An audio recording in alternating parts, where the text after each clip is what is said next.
Good morning. Good morning. I pray everybody is doing well. I am reading 2 Kings chapter 5, and it's talking about Naaman.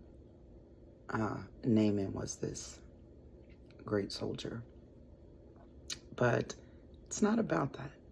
What this is about is that Naaman had leprosy, and he was looking to be cured, and his wife had a servant from Israel, and the little girl told the wife, if only our master was in Israel with the prophet, he'd be cured. Naaman overheard, so he goes and tells the king about it. King tells him, yeah, go. He writes a letter, says, look, my boy is coming your way. I want you to take care of him, cure his leprosy. King freaks out. This is all paraphrased, but he freaks out. And he's like, he's playing with me. He's starting to pick a fight with me. And, I'm not God. How am I supposed to cure this man's leprosy? So he's ripping his clothes, freaking out. And Elisha hears about it. And he tells the king, don't rip your clothes. Just send the man to me. And he'll know there's a prophet here in Israel. So Naaman goes to him. Elisha doesn't even come out.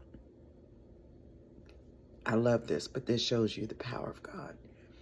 Elijah doesn't even come out. What Elijah says, he sends a message and he says, go, wash in the Jordan 7 times, and your flesh shall be restored, and you shall be clean. Now, this is the part that when I read it, it reminds me that we still do this to this day. So let me tell you what Naaman does. Naaman got angry and he goes away.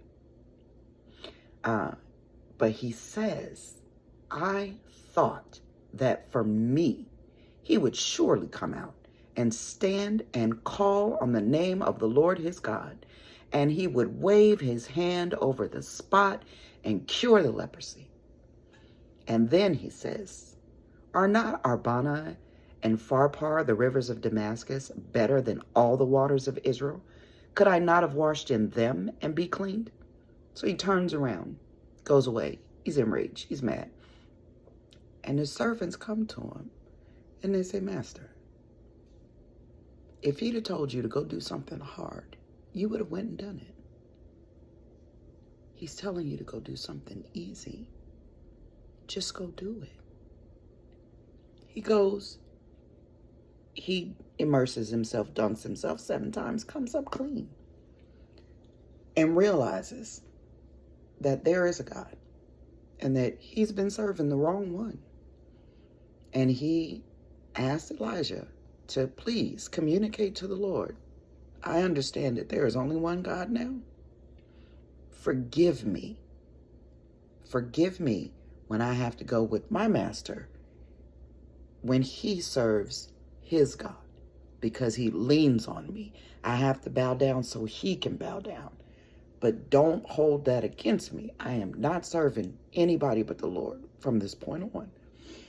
But what I want to talk to you about is his reaction.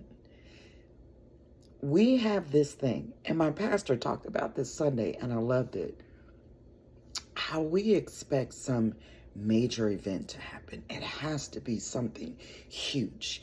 Like when we are looking for something, when we want an answer, we feel like because of who we are, that we deserve some grand, finale, some major show. It's got to happen. Somebody has to personally attend to us, and it has to be big. It has to be attention getting in order for us to get the answer from God that we want. When all we have to do is understand that when the power of God comes to us, it's coming in a word. We have to be able to recognize that word and apply that word, and we'll get the answer that we are seeking. But if you're not reading, then you're not going to know what the word is. And if you are reading, you have to pay attention, because The Lord is not going to fight for your attention. He is not going to put on a show for you. He's going to speak to you in a small voice, and he's going to tell you what you need to do. And how it comes to you is different from how it comes to somebody else, because we all have a rhema word. But when you hear it, you put your faith in action, and you walk it out. And you'll get your answer, just like Naaman did. Don't be the person who is expecting some huge spectacle when it comes to getting an answer from the Lord. He doesn't work that way. He doesn't compete for our attention. He gives us a choice. We have to choose to follow him. We have to choose to know his word so that when he speaks to us, we know it's him talking. You have to know his voice in order to hear him.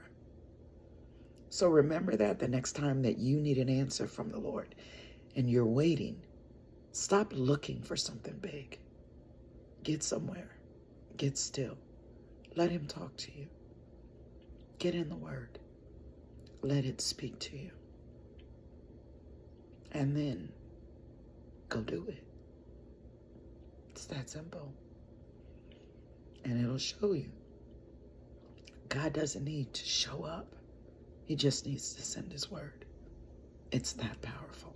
It always has been. Remember, in the beginning was the word.